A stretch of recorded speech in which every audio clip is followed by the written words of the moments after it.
it isn't normal for society to keep secrets. Like, we do owe it to each other to give each other a head start.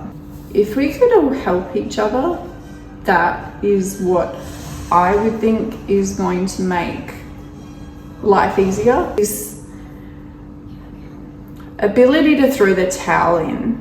We have children, but we sort of give up on ourselves. I'm not encouraging self-care to the point of narcissism, because that's not healthy. It stands to note that, yeah, I'd say 80% of women are struggling right here with this issue. When you're a child, it's easy to look at food and go, oh, okay, I feel like that, I'm gonna eat that. And that is just something to be congratulated upon, is that there are a lot of women that never grew out of that. They eat whatever they want to eat and they stay a really, really healthy way. Tip number 1, don't eat when you're upset. This one is a huge one post 2020, because children have never behaved as badly as they behave these days, let's face it. But when you're a mother and you're constantly dealing with like stress and overwhelming emotions, you can easily want to just go and sink your head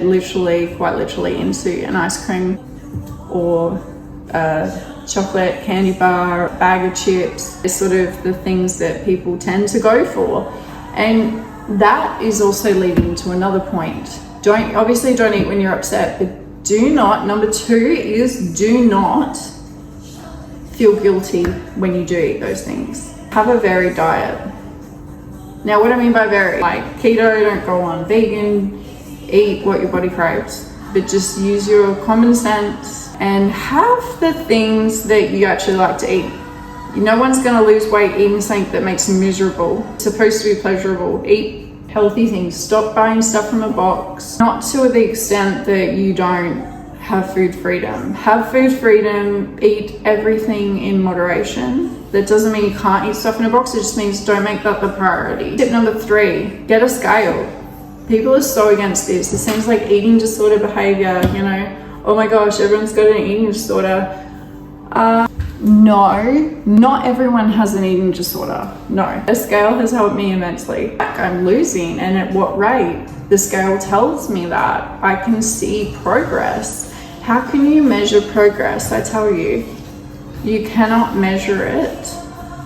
If you're scared of the scale, get a tape measure. And if you're scared of the tape measure, get a scale. If you're not measuring it, you don't know what you're doing. You're lost, because you might be able to eat more than you think you can. And sometimes you might need to eat less than you think you can. Some people underestimate how much they're eating and some people overestimate. Another tip is don't compare yourself to others. It's taken me 4 months to get from 94 kilos down to 76. It is not easy. So don't compare, because that's not going to help you.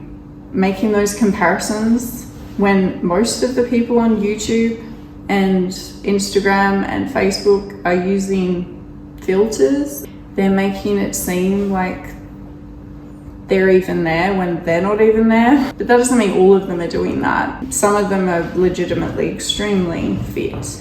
These are extremely fit women. If you just want to have an average mum body, it's better not to compare, because these things are extreme versions of fitness and health, and it's not going to do you any justice to rack your brain around being perfect when the goal is not perfection. It's about just improving what you have. So another tip is apple cider vinegar, coconut oil, and green tea. You can do whatever you need to. Add it to your salads, whatever you need to do. Just get it down if you can tolerate it, because it is really hard to take.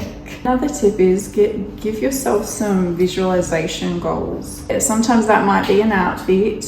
It might be a picture of yourself when you did the things you ate right and all that. Is give yourself weekly goals. And people have long-term goals and they can seem so if you can get easily overwhelmed by these things. Can we both agree, whoever's listening to this, you probably have set a goal and you never reached it, and it was probably a ridiculous one. It's easier to set a small goal for a week of losing like half a kilo than it is to set a goal over the course of 6 months to lose 30. If you set small realistic goals, you're more likely going to achieve them. It's more short term, so it's easier to focus on them, and then it all rolls into together in the end. And another tip is going to be exercise. I've found that exercise actually doesn't help me lose weight. That has very little to do with it. The only time exercise is helpful is when it reduces stress. The moment you find yourself overwhelmed at the thought of exercising, I want you to just stop, because it's literally not going to help you.